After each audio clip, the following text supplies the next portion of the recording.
Bonjour tout le monde, bienvenue sur ma chaîne. Alors aujourd'hui je vais vous présenter une recette qui peut vous servir de plat pour le dîner. Accompagné d'une salade, c'est largement suffisant et très délicieux. Donc on va commencer par préparer notre farce. Pour cela j'utilise un petit peu d'huile avec 300 g de viande hachée. Bien sûr vous pouvez utiliser la garniture de votre choix, comme je le répète à chaque fois. Et pour avoir une viande hachée bien émiettée, je verse toujours un petit fond d'eau, environ 30 grammes, et je viens remuer ma viande hachée en l'écrasant. De cette manière, vous aurez des tout petits morceaux de viande hachée au lieu d'avoir des gros morceaux de viande. D'ailleurs, je tiens à m'excuser pour ma voix qui est un petit peu cassée. Je suis enrhumée, donc désolée dès maintenant pour vos oreilles. Donc je viens bien faire revenir ma viande hachée. Comme vous voyez, elle est vraiment en petits morceaux. Donc là, je verse un gros oignon que j'ai émincé finement. Je le fais revenir aussi un petit peu. Je rajoute un petit peu d'huile.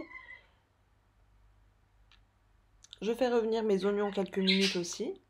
Et là, je verse 2 pommes de terre que j'ai râpées finement aussi. C'est une farce délicieuse. Je vous conseille fortement de la tester. Donc si vous voyez que c'est légèrement sec, vous pouvez rajouter de l'huile. Donc j'ai mis du sel, poivre et après en dernier je rajoute de la menthe séchée. C'est facultatif mais je trouve que ça apporte un très bon goût.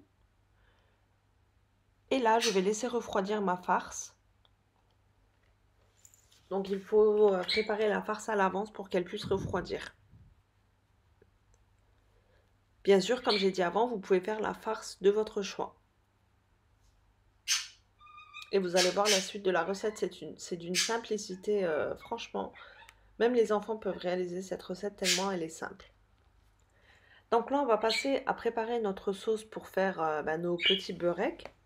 Pour cela, j'utilise environ 300 g de lait. Je viens le mettre dans mon bol.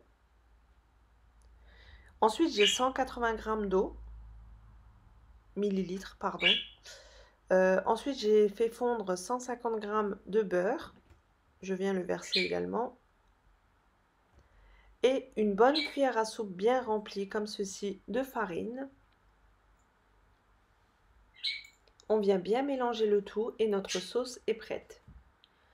Grâce à cette sauce, on va avoir des petits beureks très croustillants et vraiment délicieux.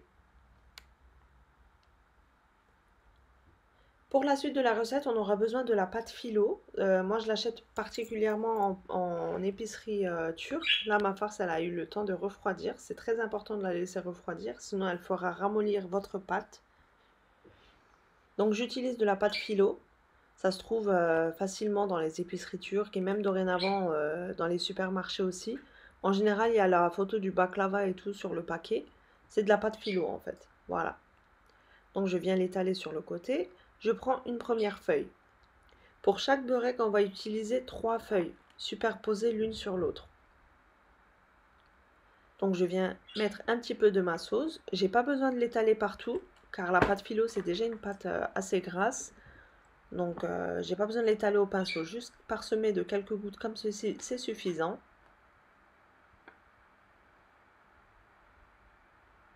Je vais venir superposer la deuxième feuille.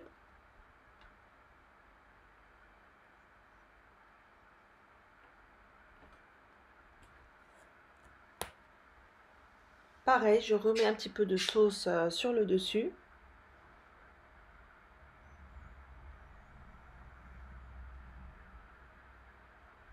Bien mélanger de temps en temps pour que ça soit bien uniforme, car le beurre remonte sur la surface de la sauce.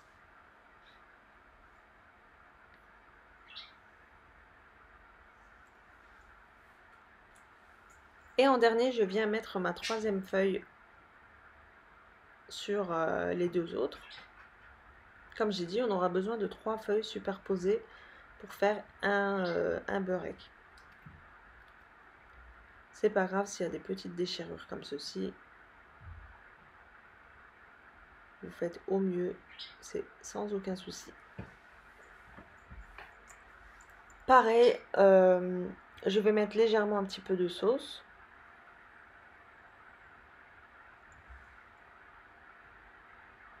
Comme ceci, je mélange ma sauce à chaque fois.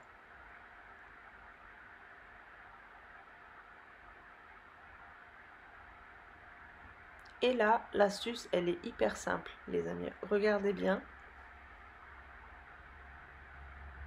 On va venir replier en deux sur elle-même, comme ceci. Vous voyez. Je remets un petit peu de sauce. Question d'humidifier un petit peu la pâte. Sur les bords aussi. Et là, au milieu, je vais mettre de ma farce qui a eu le temps de refroidir. Si vous le souhaitez, vous pouvez rajouter du fromage râpé ou de la mozzarella. Ça sera encore plus gourmand. Moi, j'en avais pas, donc j'ai fait que avec la farce. Voilà. Donc j'ai bien mis au centre. Et là, je vais venir rabattre les côtés. Les 4 côtés du moins. Je viens envelopper ma farce en fait. Comme ceci. Et je la retourne délicatement. Je viens la disposer sur ma plaque de cuisson. Je fais pareil avec toutes les autres pâtes. Là, je vous le montre en accéléré, mais je pense que vous avez compris la technique. C'est vraiment super simple. On dispose 3 feuilles l'une sur l'autre. Entre chaque couche, on met bien de la sauce. On vient la rabattre sur elle-même. On rajoute de nouveau un petit peu de sauce. Au milieu, on met la farce et on la replie sur elle-même comme une enveloppe. J'espère que vous testerez vraiment cette recette car je suis sûre que vous allez l'adopter. Elle est vraiment très bonne. Accompagnée d'une salade, franchement c'est vraiment délicieux et c'est un repas super pratique. Donc dites-moi en commentaire ce que vous aurez pensé de cette recette, si vous connaissez cette recette. Et aussi j'aimerais beaucoup pour qu'on puisse avancer tous ensemble, faire des recettes selon vous, vos demandes, vos envies. Donc dites-moi en commentaire les recettes que vous voudriez voir sur ma chaîne. Voilà. Donc j'ai préchauffé mon four à 200 degrés. J'ai parsemé de beurre fondu sur le dessus pour avoir une belle dorure. Je les enfourne pour environ 20-25 minutes à 200 degrés. Mais comme je le répète souvent, ne vous fiez pas à la durée. Donc chaque four est différent. Bien les cuire jusqu'à ce que vous avez une belle dorure. Autant sur le dessus que sur le dessous. C'est très important pour avoir une belle cuisson. Voilà. Je vous ai filmé le moment de cuisson, mais malgré que ma caméra n'était pas bien cadrée, je suis désolée pour ça. Mais on voit une petite partie du moment de cuisson. Ce n'est pas une pâte feuilletée, mais vous voyez comme ça gonfle. Et c'est vraiment très croustillant. Je vais vous montrer en fin de vidéo la texture que ça a réellement.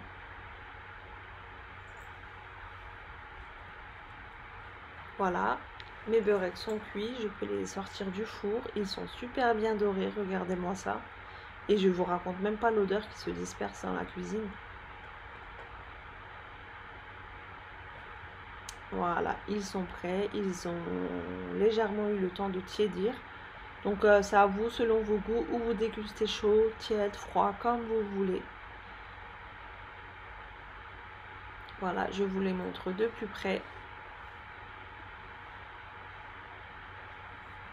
Ils sont juste magnifiques. Franchement, testez cette recette, vous ne serez pas déçus.